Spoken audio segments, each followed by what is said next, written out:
In 1991, two hikers were hiking the Italian Alps, where they made a discovery at the top of the mountain there. They stumbled upon at that place a 5,300-year-old corpse that turned out to be the oldest intact corpse ever found in our history. This corpse person actually was affectionately then called Otzi the Iceman. There he is. Now, he wasn't found like that. This was a recreation of Otzi. But as they looked into who he was, they tried to put together kind of this picture of who he was. And they did forensic testing, and they found some details that they thought was true about Otzi. One of which was that he was a shepherd, and that he obviously worked this area for his sheep. They also discovered something else in that investigation. This oldest human corpse was not found resting in a peaceful grave with attendant signs of reverence. Instead, they found him sprawled upon a bleak mountainside with an arrow in his back. This is a depiction of Otzi being shot by a brother. Otzi was a murder victim. The story is age old, of a humanity that is broken and torn, and one that is filled with anger, hatred, and murder. It's a story that we, unfortunately, all too familiar with. And it's fresh right now because of what we have seen and witnessed over the past couple of weeks in our country as we mourn the murder of Charlie Kirk. A powerful reminder of the existence of evil in the world. Unfortunately, we've seen too much of it. For not only was this event prominent, but we see over and over again horrific things like children not being safe in their own schools. And we see war all over our world. Brother against brother is a world that we live in. There's a story in the Bible that attests to this same war. That story you probably heard as a child if you ever went to Sunday school. A familiar one for many of us, the story of Cain and Abel. Cain and Abel were brothers. Cain was the firstborn human in all of creation. See, Adam and Eve was his parents, and when they had left the Garden of Eden, she bore Cain. Cain was a tiller of the soil, and he had a brother then that was a shepherd. They went to give an offering to God. Abel gave the offering of his flock. Cain gave an offering of the soil. In one of the more confusing places in the Bible, we then run into a little problem in the story, a big problem, let me correct that, in the story. And that is that God is pleased with Abel's offering. But the text says for us in Genesis chapter 4, verse 5, but on Cain, his offering he did not look with favor.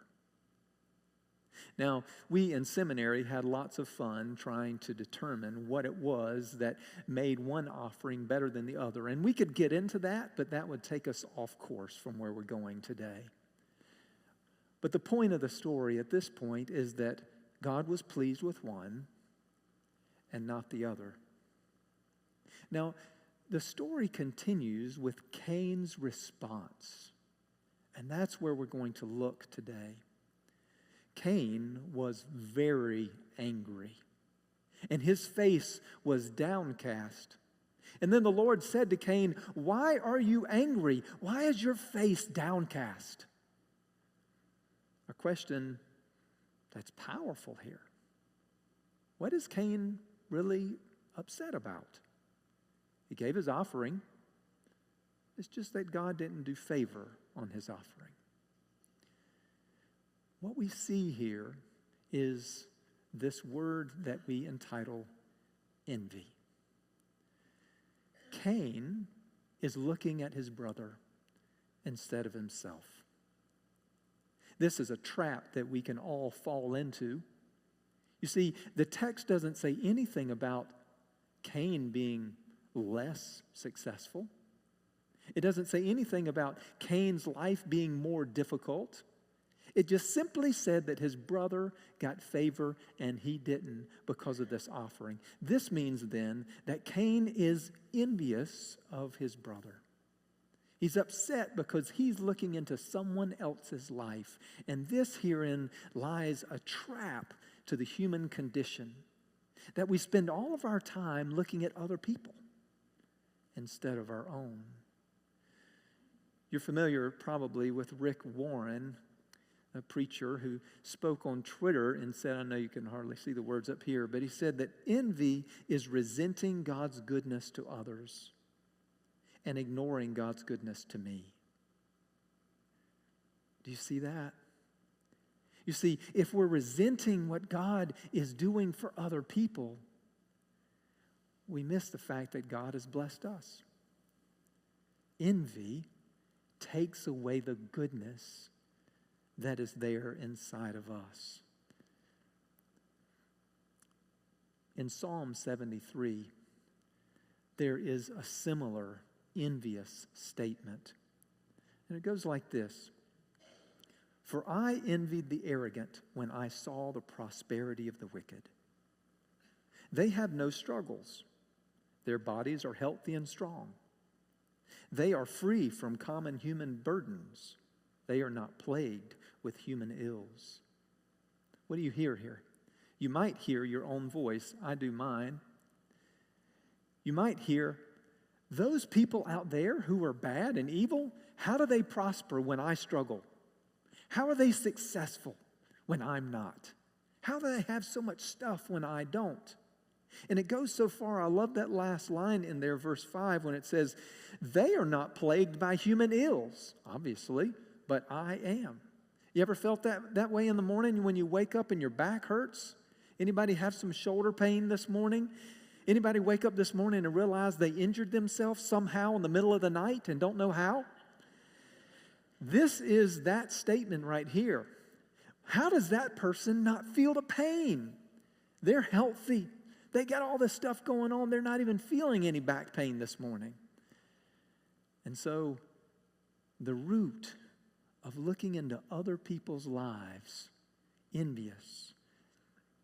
You see, what we have to face in life is that a lot of times it's unfair. It just simply is. Some people prosper and other people's don't.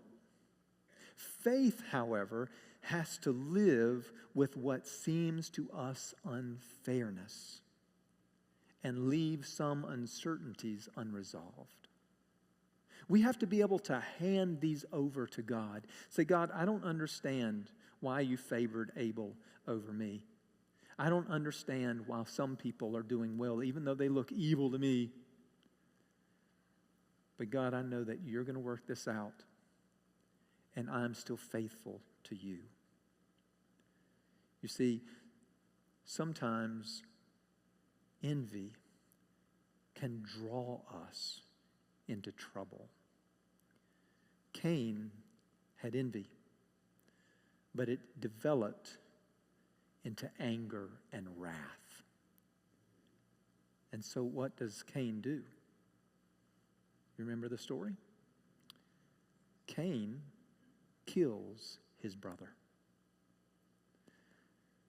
Now remember, I mentioned just a minute ago, this Cain is the first human born in our history. It also means that the first born person in the world was a murderer. That's painful to swallow, isn't it? But that's the reality that we're faced with. The reality of a human condition that is broken because of the fall of humankind. It is nothing new, but every single time it's powerful. And it's a reminder of our broken condition. God sees what happens. And God comes to Cain and asks him, "Where's your brother, Abel?" Now, do you think God doesn't know? Do you think this is a surprise to God? I can't find him. Where is he possibly? No, God knows. This question is for Cain. Where's your brother? And so what he's doing here is he's making Cain aware that he's the problem. His envy has drawn him into hatred and murder. This is for us going to be a challenge. You see, many are angry in our country right now. Many are angry in our community, in our church. They're angry because an innocent man has been shot dead, and it should not have happened. Murder is never a solution. The atrocities of this world are heinous. Innocent people die. Innocent children in their own schools are killed. But the story of Cain and Abel is and needs to be a warning about how to deal with the twisted emotions inside of us. It shows us that lashing out toward our brother is not the answer. It only perpetuates the evil. We never condone evil, but we also work to not get swept into its torrent. Interestingly enough, we're in chapter 4, verse 9 of Genesis. What would happen if we went one chapter earlier? Let's say we go to chapter 3, verse 9, just randomly off the top of my head. What do we find there? God says to Adam, "Where are you?" Do you think God knows, or do you think he's lost? Remember, Adam and Eve, they chose the bite, one bite, over paradise. And God asks this question very pointed, and I think he asks it to you and me. Where's your heart? Where are you right now? Have you pulled away from me? Have you drawn into this bitter place? Do you carry anger and hatred and wrath inside of you? Where are you right now? Because that's not where I want you to be. God shows us that the first step in how we should react to evil in the world is, first of all, examine yourself. Where are you? What's going on inside of you? Before you start looking at somebody else, look at yourself. See what your reaction is to what unfairness is going on in the world. examine. You see, we're quick to point finger and faults to others. But we know better, don't we? Matthew chapter 7 in the New Testament instructs us by asking a question. Why do you see the speck that is in your brother's eye, but you do not notice the log that's in your own eye? Or how can you say to your brother, let me take the speck out of your eye, when there is a log in your own eye? You hypocrite. First, take the log out of your own eye, and then you will see clearly to take the speck out of your brother's eye. Our first step is not to look at the faults of others. When evil occurs in the world, we want to point our finger and say, that is the problem. There they are. They need to change. But God says, when there's a problem in the world, the real question should be, it needs to start here. What do I need to work on to change this world?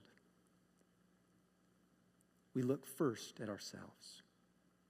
You see, looking into other people's lives often blinds us from our own darkness.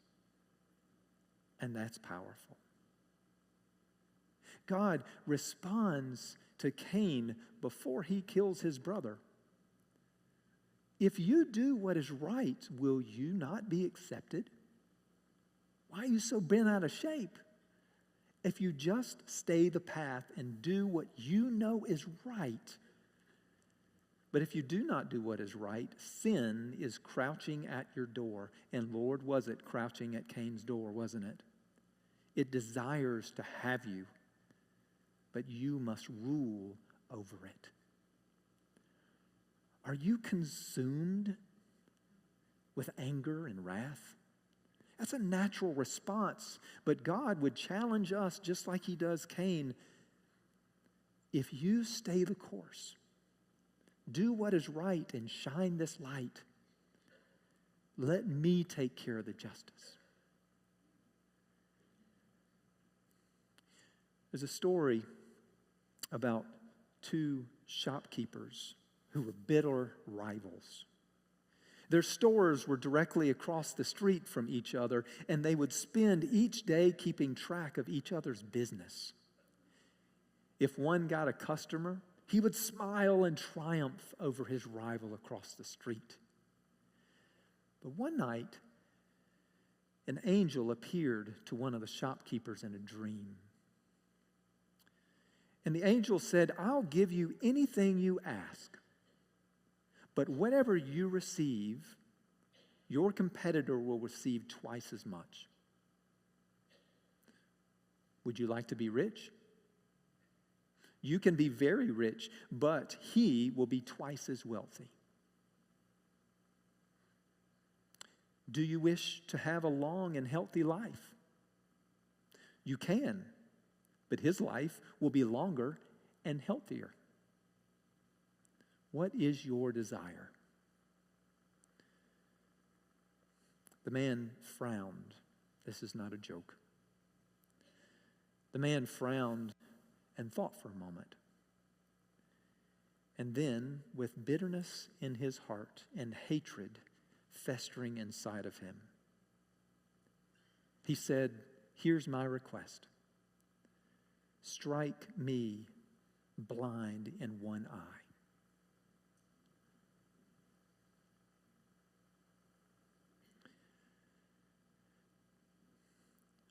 You see, our anger and envy can blind us from the goodness that we can have in our own life.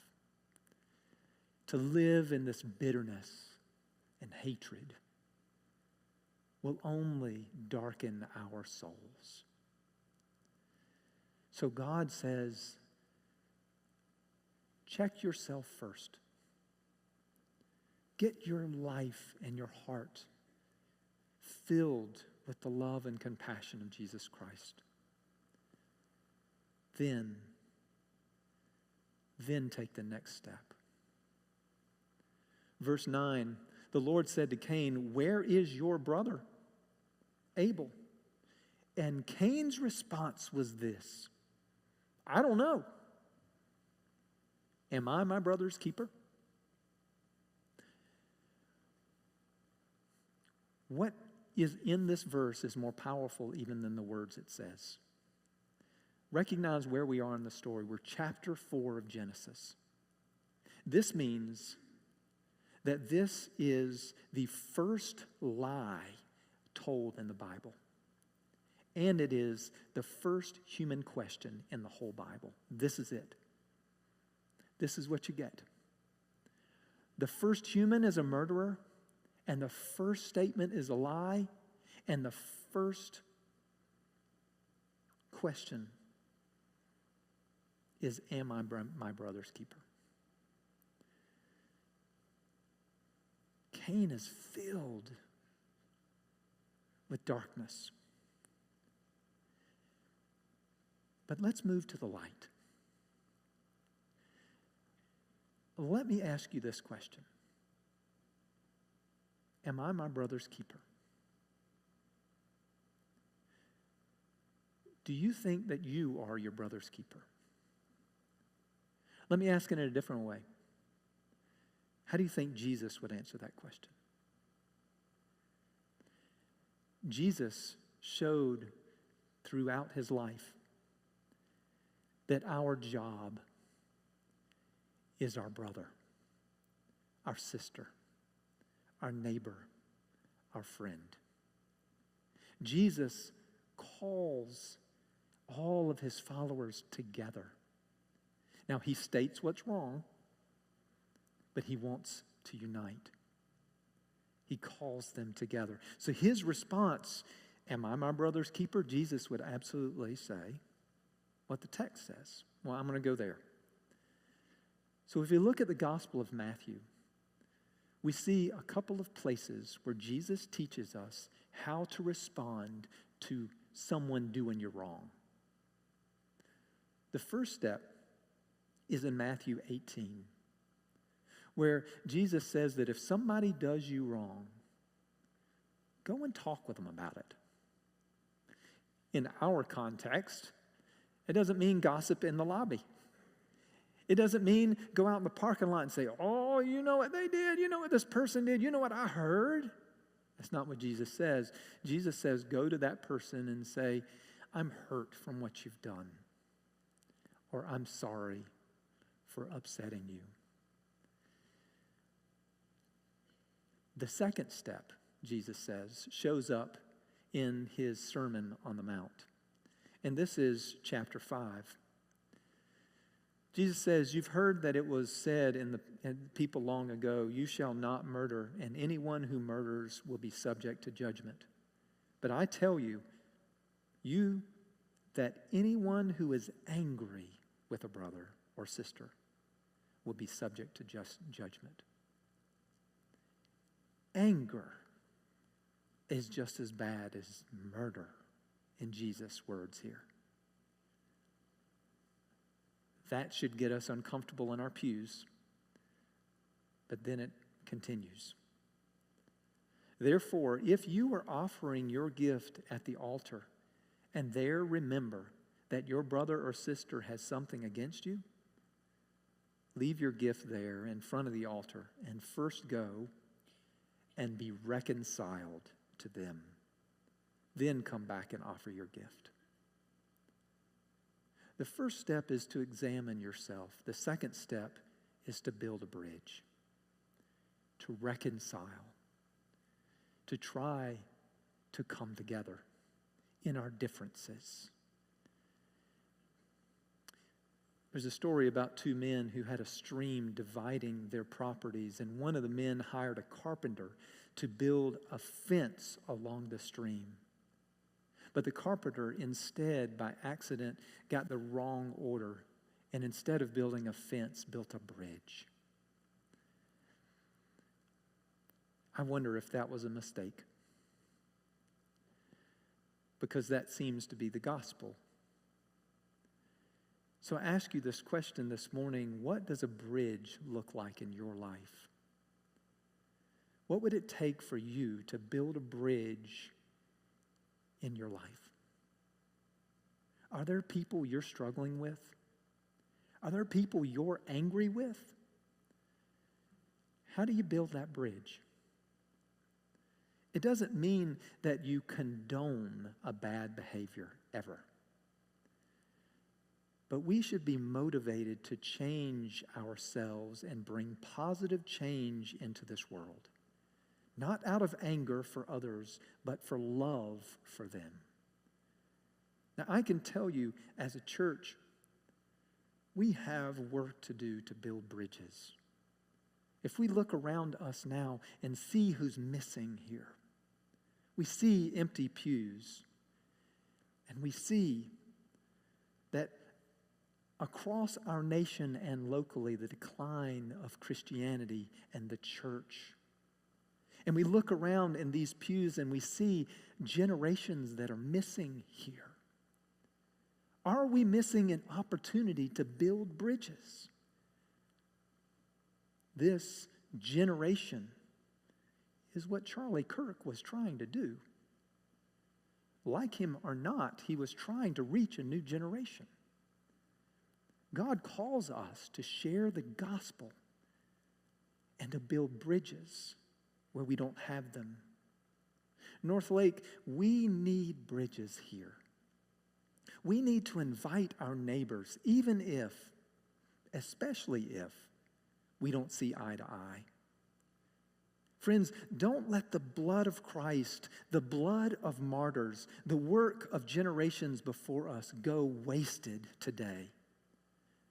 You are called to be the light of the world, not to bring darkness into the places of your life, not to live in anger and frustration, but you are to be the light, to shine into this darkness.